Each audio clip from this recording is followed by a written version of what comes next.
What's up, Jared? We're here today with the weekly set review of Monday Night Raw. This was the last show in this European tour that WWE's been doing. They were in London, and they kicked off the show once again for the past 3 weeks. John Cena coming out. John Cena, before he even could say a word, Cody's music hits.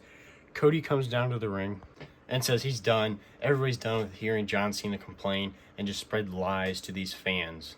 And then these two went back and forth, having insane promo battles, going back and forth. And Cody's like, "Oh, I was told that you were gonna cook me and everything, you're burying me." And John Cena's like, "I'm not gonna cook you. I'm not gonna bury you. Everybody says I've been burying people for the past 2 decades. I don't bury people. I just destroyed the mid people." He said some fancy word for mid or something, pretty much saying that Cody's mid. There's nothing special about him. He calls out Cody Rhodes for being a fraud company man and everything. Cody's like, "I'm a fraud. I'm the company. You were made because a man sitting behind a desk, one man, made you this who you are and forced everybody to like you when the whole entire crowd, everybody, the fans picked me. I was picked." And he's like, "Well, all you did, you left the company. I never left.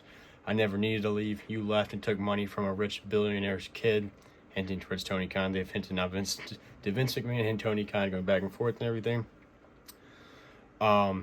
But pretty much, in my opinion, Cody stood really tall in this promo battle to John Cena. Usually John Cena does bury people in promos, but I feel like they both did really good. I can't remember exactly how it ended. I remember another thing Cody said. He goes, "Yo, you talk all this stuff. You got so much dick in that microphone that you have less dick in your jorts." Like, just absolutely cooking John Cena. John Cena cooked Cody Rhodes too, though.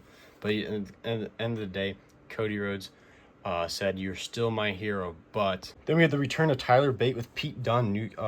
Their tag team's back and everything. So Tyler Bate got to return, because he's from England. It was really cool. The crowd was going crazy. They fought the New Day. I really thought Tyler Bate and Pete Dunne were gonna win, because if New Day won, they get a title shot or something, or they qualify to become contenders for the women, not the women's. Oh my God, the tag titles contenders. But Tyler Bate and Pete Dunne came short. I can't believe I actually got this bounce, and Kofi Kingston's just barely floating there. But Xavier Woods held him down. They did this stomp thing. I think that's their new finishing move as a tag team, as their heels. New Day win, and then the War Raiders come out and they go face to face, setting this up. I think this is gonna be the tag match at WrestleMania. It's gonna be War Raiders versus the New Day, which is, in my opinion, is really boring. I think the War Raiders are pretty cool, and they're cool tag teams, but New Day is heels. It's pretty mid. It doesn't really do anything for me. So this being at WrestleMania, which I think they're going to go with, doesn't do much for me, but whatever. Overall, decent match. Cool to see Tyler Bate back. We haven't seen him since this summer. Then we had one of the craziest things ever. I'm actually so hyped for the Gunther Jey Uso match now. Jimmy Uso took on Gunther because after last week, Gunther tried attacking Jey, and then Jimmy stood up for his brother. Before the match, Jey says, "Be careful." Gunther just destroys Jimmy, just torturing him. He could have beat him several times. He ends up choking him out, and then afterwards, he hits him with the title several times. Jimmy falls out of the ring. Here comes Jey to defend him, but Gunther takes out Jey and zip ties him to the ring rope, so he can't move at all. Pretty much, he's just stuck in this corner. And then Jimmy gets up. He's gushing blood. Gunther just keeps on putting him in a headlock, making the blood just pour everywhere. Jey Uso's screaming at Gunther. I think we're starting to get right-hand man Jey Uso. He had no yeet stuff on today. He's getting way more serious. He's like yelling, "I'm going to kill you, Gunther. I'm going to kill you." Because what he's doing to Jimmy. Gunther was literally just covered in blood. I tried recreating it because it was just an insane shot because he's got him in a headlock. He's just pouring blood everywhere. There's blood all over Gunther like this. And he got up and held the world title up in the air. It was insane. This is a very intense, because I feel like they needed to do this, an intense moment and everything for this world title, because it's been a joke with all this yeet stuff. I think Jey Uso needs to drop some of the yeet stuff and be more serious to fight for the world title. And honestly, this made me really excited for this match. Before, I really wasn't that excited for the match. Now I'm really hyped for it, having Jimmy and Jay's corner. But Jimmy got absolutely murdered today, sadly. There was just blood all over him. And Gunther stood tall, just covered in blood. It was all Jimmy Uso's blood. But insane moment. Really getting the hype and everything up for this match. Absolutely awesome. Then we had the Judgment Day, Dominic Mysterio and Finn Balor take on Penta and Braun Breaker. Very interesting tag team, because they were just fighting last week, but they got jumped by the Judgment Day last week, so they're fighting together. Braun Breaker had this insane moment I tried recreating, which I feel like I'm actually really proud of this setup. We got Braun Breaker holding up Dominic Mysterio and Finn Balor for a double suplex. It was insane how he did this, but very proud of this setup here. But at the end of the day, Finn Balor ended up getting a win for the first time in like forever. They took out Braun Breaker. Braun Breaker, I think he accidentally speared Penta, and the Dominic took out Braun Breaker, and Finn ended up picking up the victory for the Judgment Day. And then backstage, Finn Balor was like, "Oh, I finally won. I've won. It's all me. I've won. I'm gonna go tell Adam Pearce I should get a title shot for against Braun Breaker at WrestleMania." And then Liv Morgan's telling Dominic, "This isn't fair. You were also in the match. You did all the work." And then she's like, "I'm gonna go to Adam Pearce and tell him you should get a title shot against Braun Breaker for the Intercontinental title." So in my opinion, I think this is what's gonna be at WrestleMania: Braun Breaker, Finn Balor, Dominic Mysterio, and Penta for the Intercontinental title. I think it's gonna be a 4-way match. And if they do go this way, I think Dominic screws Finn Balor and Dominic Mysterio wins the title, actually. And that'd get mega heat just because of the fact that Dominic Mysterio won the title, and 2, that makes babyface Finn Balor, and maybe Finn Balor chases Dominic for the title and then wins it eventually.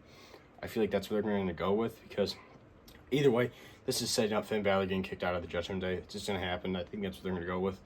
Honestly, in my opinion, I would like to see the Judgment Day just end and just be like Dominic and Liv and Raquel, and then have Carlito go do whatever the hell he wants, because Carlito doesn't really do much, and have babyface Finn Balor. But overall, this match was really, it was pretty decent, and this moment was insane. I can't believe Braun Breaker superplexed both of them at the same time.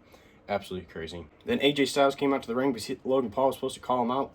Logan Paul didn't call him out, so AJ Styles calls out Logan Paul.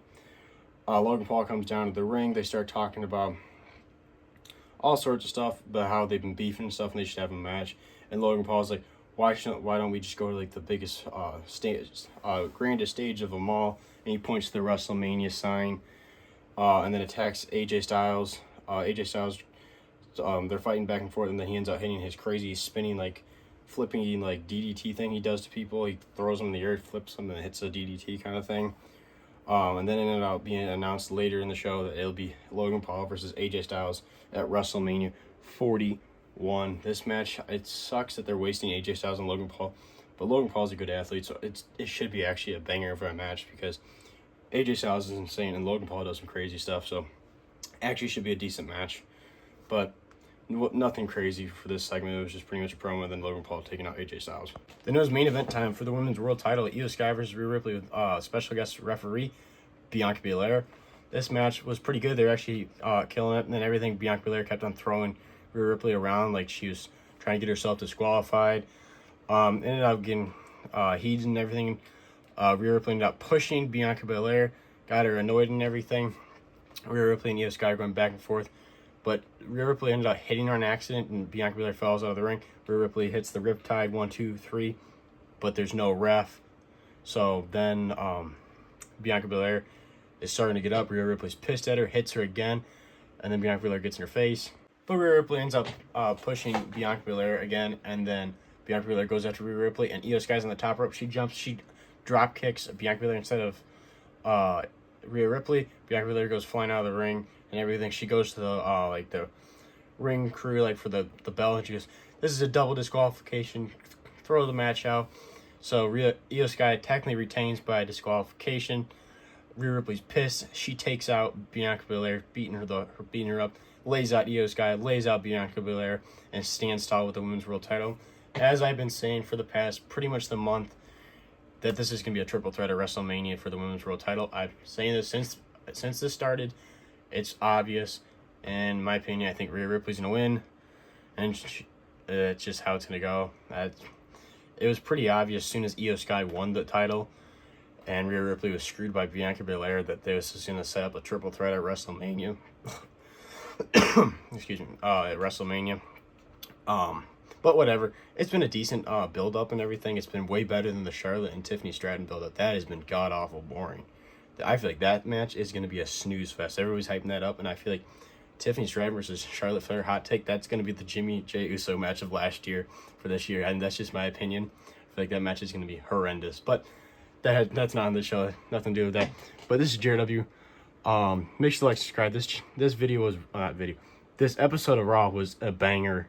The Jimmy Uso, Gunther segment was insane. Cody Rhodes and John Cena always delivering the past 3 weeks. It's cool to see Tyler Bate back.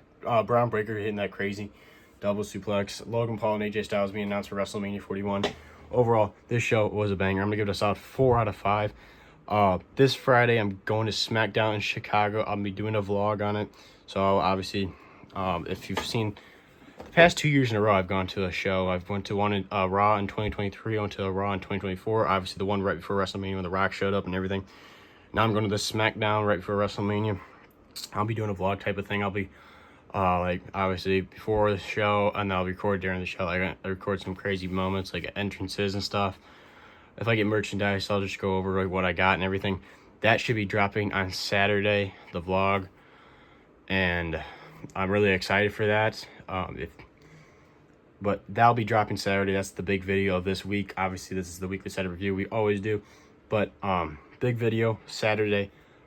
Friday night SmackDown vlog. Hopefully we will see John Cena and The Rock. I doubt The Rock shows up, but I'm really hoping John Cena shows up because he's not announced. CM Punk will be showing up for his hometown, Chicago. Cody Rhodes, Randy Orton, all sorts of crazy names. It's going to be Braun Strowman versus Jacob Fatu in a last man standing match. Can't wait for that. But this is JW. Make sure to like, subscribe, and I'll see you guys in the next one.